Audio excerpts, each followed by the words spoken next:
What's up, guys? This is my day 4 of Wrestlemania 30 video. Wow, day 4 already happened.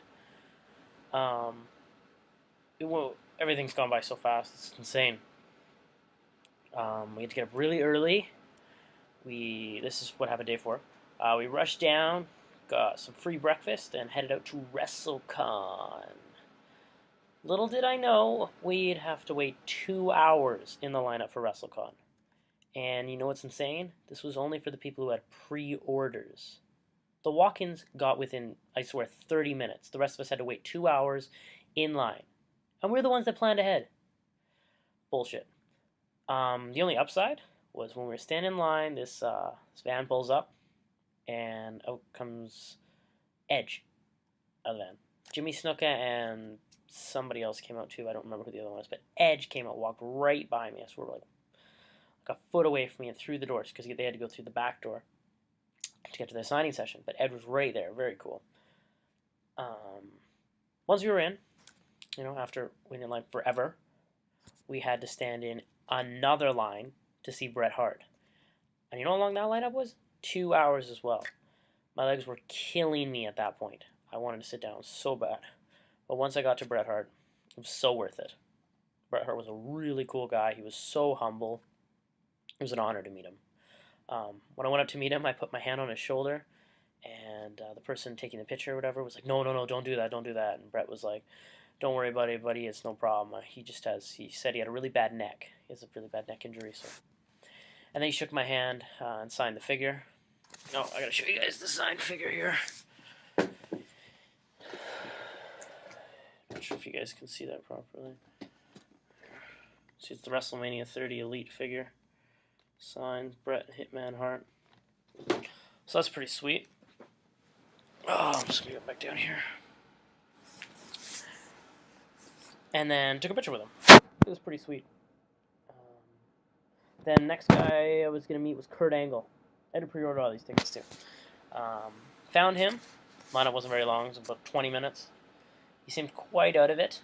Like he was glazed in the eyes. He was like high or something. He was not there.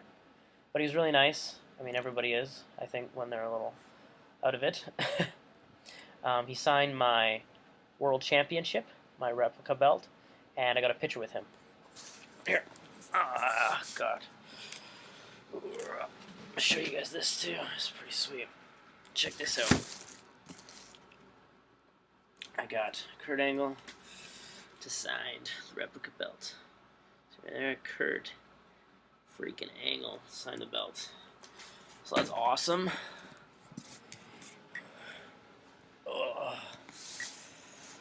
And after that, I had one last person to meet.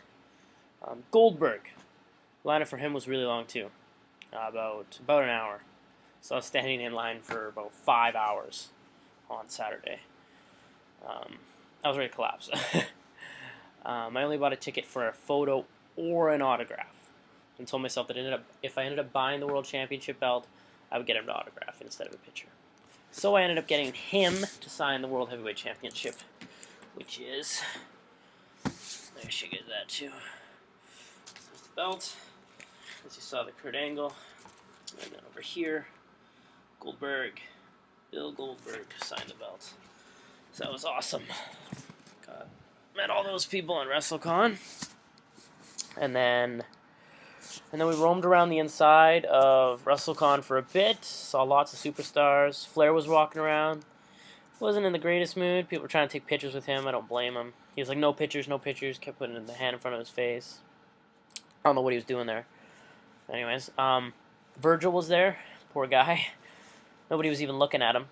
Nobody was asking him for autographs. He was just sitting there. I saw him at one point. He said to somebody, "Oh, hey, what's your name?" And they're like, "I don't know. Let's say Frank." They said Frank. He's like, and he wrote to Frank, and then wrote Virgil on a picture, and then gave it to him and said $20.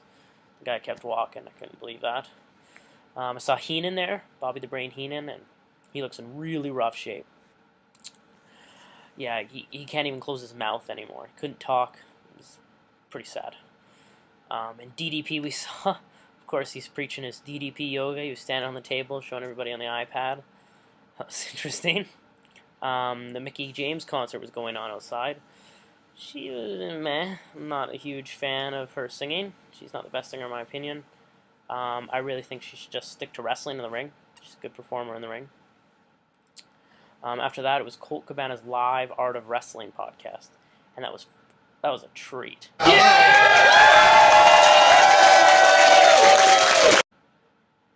He had Freight Train on there, Cliff Compton, MVP, Chris Masters, Marty Rosa. It was hilarious. Freaking hilarious. Marty Rosa and Colt Cabana are really funny guys. I love the show, and I'll definitely be checking other podcasts after this now. We walked out after that and got some food before the Hall of Fame. Ended up grabbing some McDonald's, which was a huge lineup for, but whatever. McDonald's is good stuff. And then suited up and headed out to the Hall of Fame. Hall of Fame was packed with 10,000 people in attendance. Whole show was great. Beside the fact that they wouldn't keep the Jumbotron on, kind of sucked for us in the nosebleed seats. But whatever. The speeches were great. Jake takes the awards for speech of the night, in my opinion, for sure. It got me emotional. He's such a great guy. He's been through a lot, you know, from all of his problems. And I watched Beyond the Mat, and it was good. Good story. I'm glad he's back on top, thanks to DDP. Mr. T definitely loves his mother a lot, which is good. Good for him. Carlos Colon told pretty much his entire speech in Spanish. And Ultimate Warrior loves pushing limits, that's for sure. And best of all, in my opinion, Paul Bearer was inducted. And I got to be in the same building as The Undertaker for the first time. Kane inducted Paul Bearer. Did a great job. Good speech. And then after that, The Undertaker came out and held up the urn. And I was marking out like crazy. I was insane.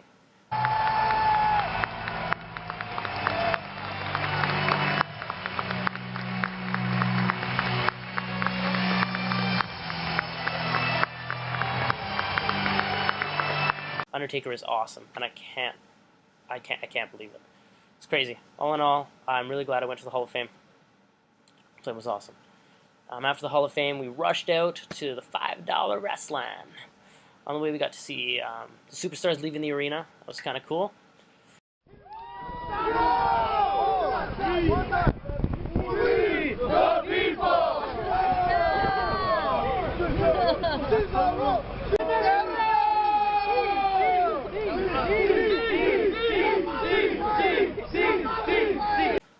And then we got to $5 Wrestling, and I felt like complete, utter crap. Like I was going to upchuck. Must have had some bad food or something, I'm not sure. Stayed for the show, though, because I'm probably not going to get the chance again to go.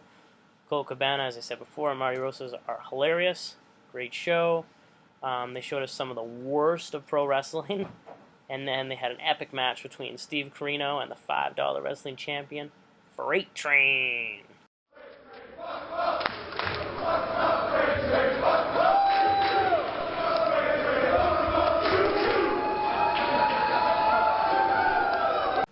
As they say, Freight Train gonna kill you.